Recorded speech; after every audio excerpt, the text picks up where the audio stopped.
Mesdames et messieurs, bonjour, bonsoir. Je suis Patrick François et bienvenue sur Haïti Culture et Perspective, la chaîne qui dit du bien d'Haïti. Dans l'émission d'aujourd'hui, le plus grand scandale financier haïtien, le dossier Petro-Caribé.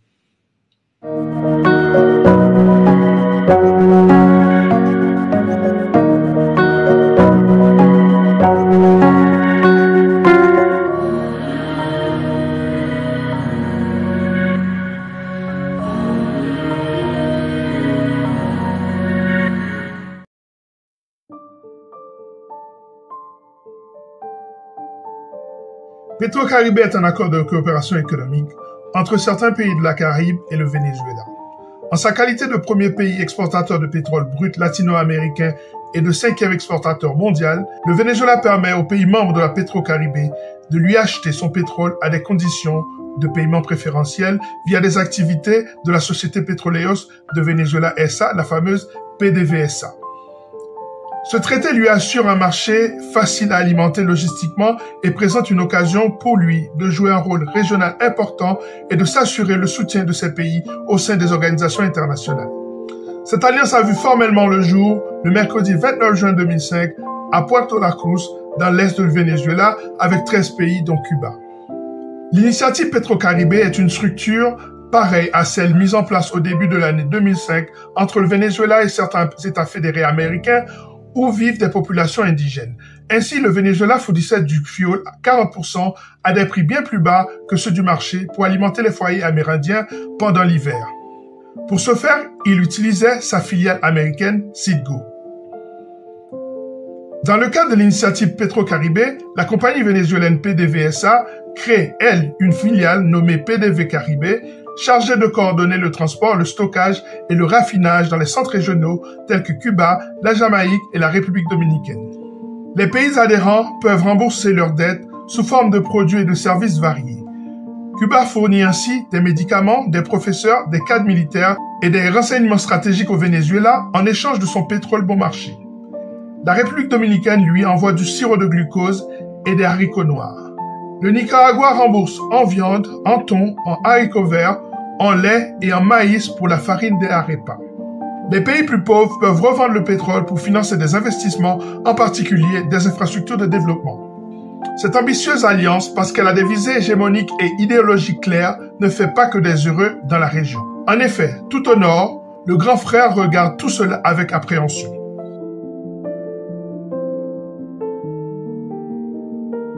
Malgré son succès dans la région, il y a deux pays de la CARICOM, la communauté caribéenne, qui ne prennent pas part à l'alliance. La Barbade pour des raisons politiques et le Trinité et Tobago pour des motifs économiques. Le premier rejette le régime socialiste de Caracas, tandis que le second, lui, producteur de pétrole, redoute une concurrence déloyale et une diminution de ses propres exportations.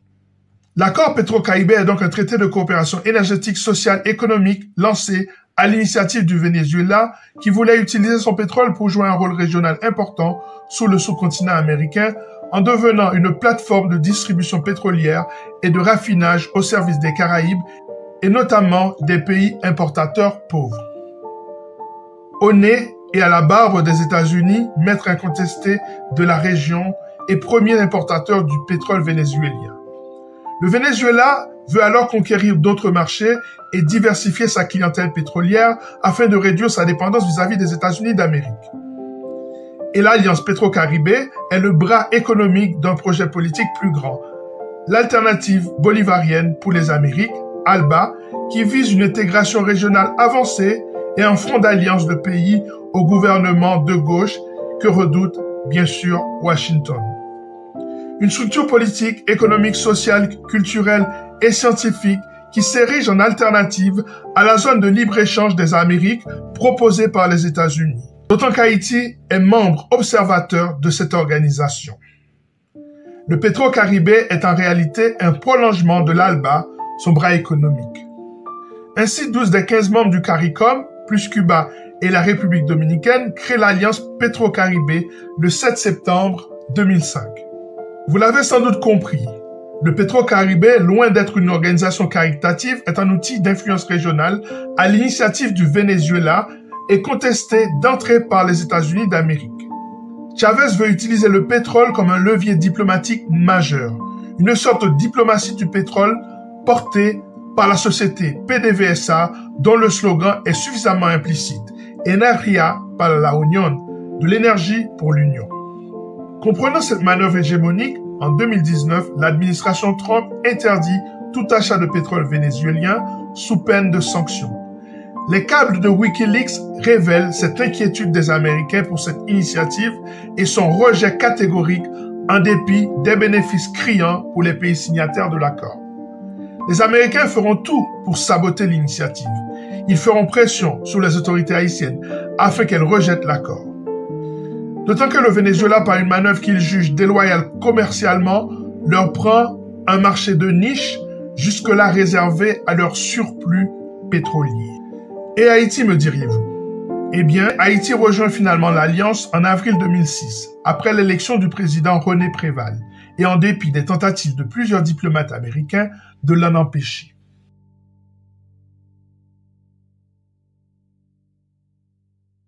Il y a un pays que le Venezuela a toujours voulu avoir dans sa zone d'influence, Haïti. Ils ont toujours voulu créer l'axe Nicaragua, Cuba, Venezuela, Haïti. Les bolivariens vénézuéliens ont toujours reconnu l'aide conséquente que le président Pétion a apportée à Simon Bolivar dans sa lutte contre la colonisation espagnole au début du 19e siècle. Il faut attendre l'année 1963 pour assister à une rupture des relations entre les deux pays à l'initiative du Venezuela en raison de la doctrine de Romero Betancourt qui appelle à la rupture des relations diplomatiques avec les dictatures.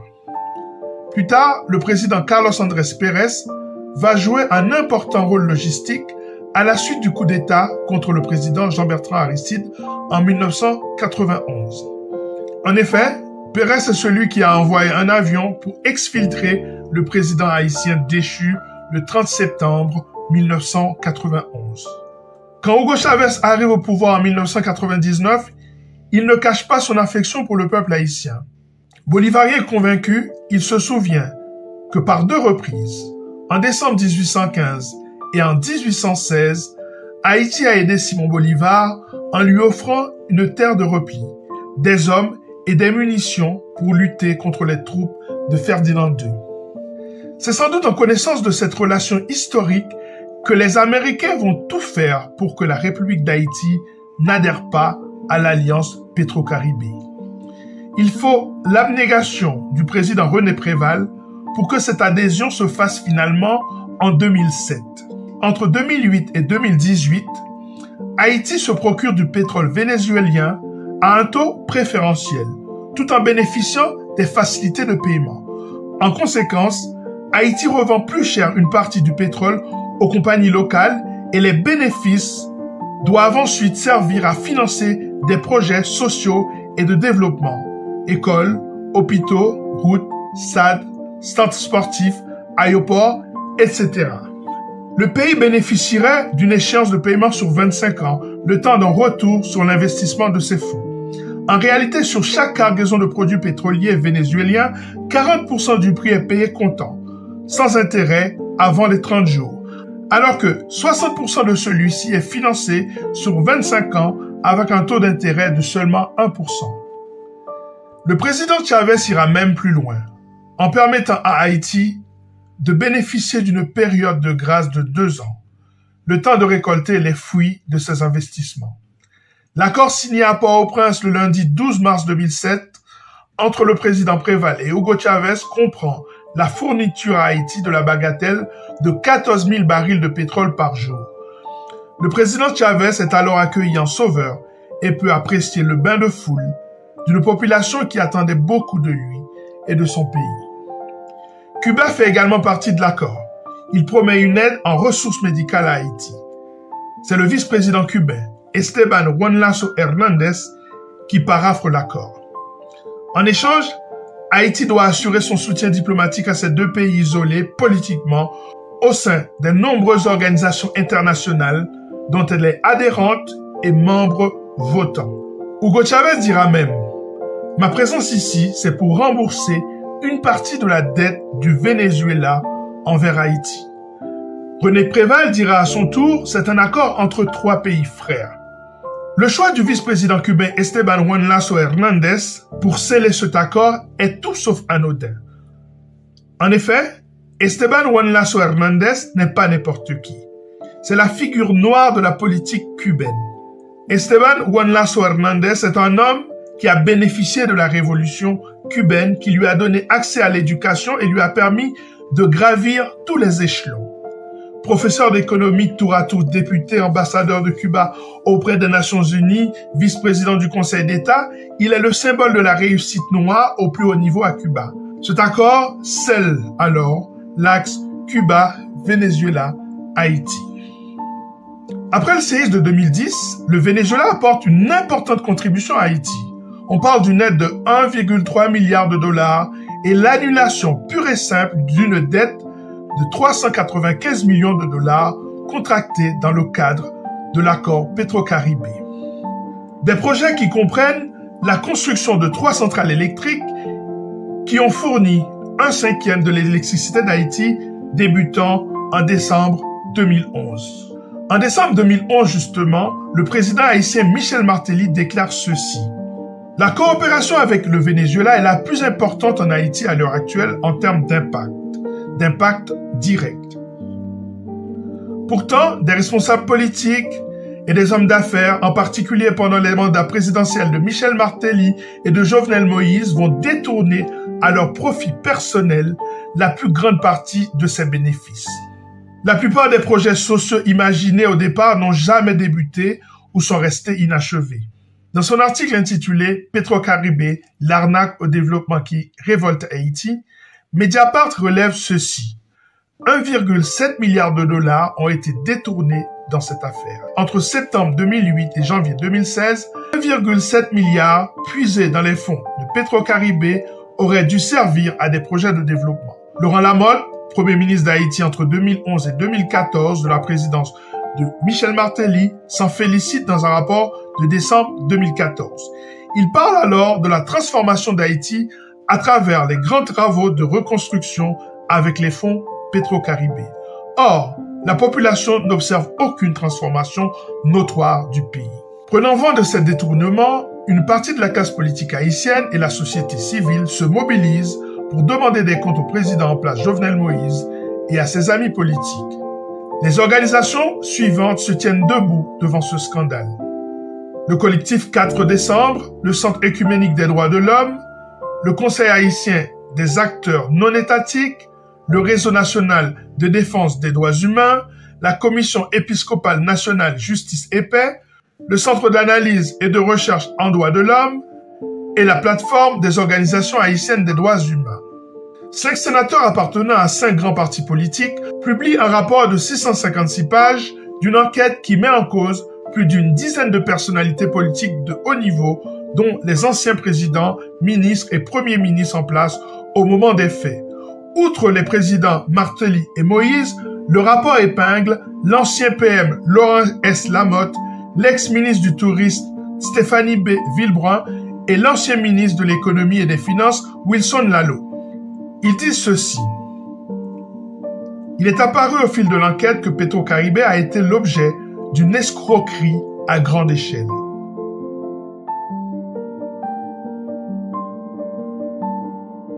Le scandale éclate en 2018, quand le gouvernement décide d'augmenter le prix de l'essence de 30%. Le peuple investit la rue, les manifestations font 20 morts. Ceux qui sont bien renseignés sur l'Alliance Petro-Caribé montent au créneau et dénoncent le poteau rose. Ce qu'ils ignorent dans ce contrat, c'est la clause suivante. Le gouvernement haïtien rembourse davantage si le prix du baril baisse sur le marché mondial. En effet, si celui-ci baisse, le prix échelonné sur 25 ans est plus bas et celui à payer tout de suite au gouvernement de Caracas est plus élevé, et vice-versa. Ainsi, afin de pouvoir rembourser ses dettes, le pays n'a pas d'autre moyen que l'augmentation des prix à la pompe. La population se déchaîne. Le pays est au bord de la révolution. Alors que le Guatemala se retire de Petro-Caribé en 2014 et le Belize en 2016, à cause de l'effondrement de la production pétrolière du Venezuela, Haïti, elle, fait face à une crise profonde. Les révélations concernant ce système de corruption font bouger la classe politique et l'opposition au pouvoir de Moïse. Une enquête est diligentée, mais elle n'est pas remise à la justice, sinon à la Cour des comptes et des contentieux administratifs. Un organe plutôt proche du pouvoir qui peine à faire aboutir le dossier. Les organisations de défense et de promotion des droits humains en Haïti réalisent l'instrumentalisation du Sénat de la République qui, par une séance jugée clandestine tenue le 1er février 2018, prend une résolution qui confie le dossier à la Cour supérieure des comptes et du contentieux administratif, la CSCCA. Il parle alors de l'idée de la vraisemblable vassalisation du Parlement haïtien et de son manque de respect flagrant vis-à-vis de ses mandants. Une vague d'indignation traverse alors le pays. Elle contribue à déclencher les manifestations de 2018. Plusieurs mouvements sont nés à l'initiative de la société civile. Les actions sont citoyennes, mais elles sont vite récupérées politiquement. Parmi ces mouvements, on peut se souvenir du collectif Côte-Cop Petro-Caribéa. Où est passé l'argent de Petro-Caribé? Des Petro-Caribé Challengers redescendent dans les rues, exigent à nouveau que toute la lumière soit faite sur la dilapidation des fonds. Les manifestants réclament la démission du président Jovenel Moïse. On peut lire partout le hashtag Petro-Caribé ou le hashtag Petro-Caribé Challenge. Dès le 14 août 2018, sur les réseaux sociaux, une photo du cinéaste haïtien Gilbert Mirabeau fait le tour de la toile. Sur sa pancarte en carton, on peut lire « Côte-Cop Petro-Caribéa ». Le mouvement s'est enflé et il va faire vaciller le pouvoir pendant plusieurs mois. Devant son incapacité de fournir des réponses claires, le gouvernement bat des records d'impopularité. De nombreux individus seront même tués à l'apogée de ce mouvement qui aujourd'hui ne fait malheureusement plus bouger personne. L'impression que la justice ne sera jamais faite.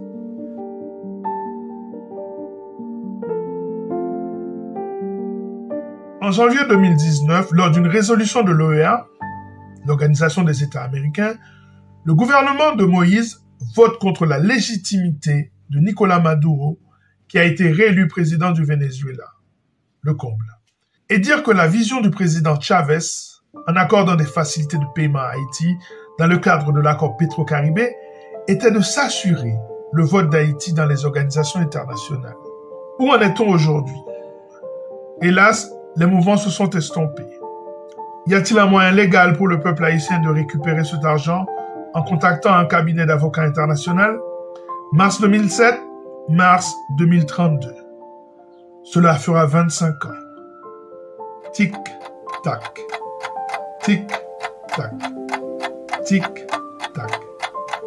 L'échéance de paiement vient vite à terme. La jeunesse haïtienne, qui rentre au travail en cette année 2023, devra bientôt rembourser cet argent au Venezuela. L'argent dont il n'a jamais vu ni la couleur, ni l'odeur. Absurde. Mais surtout, injuste. Voilà, ça est terminé pour cette émission consacrée à ce scandale financier qui a fait bouger la classe politique haïtienne. À très bientôt sur Haïti Culture et Perspective, la chaîne qui dit du bien d'Haïti, pour une nouvelle émission autour de la culture haïtienne. Et n'oubliez pas de vous abonner à cette chaîne et surtout, n'oubliez pas que jamais Francis Fukuyama n'a parlé de la fin de la culture.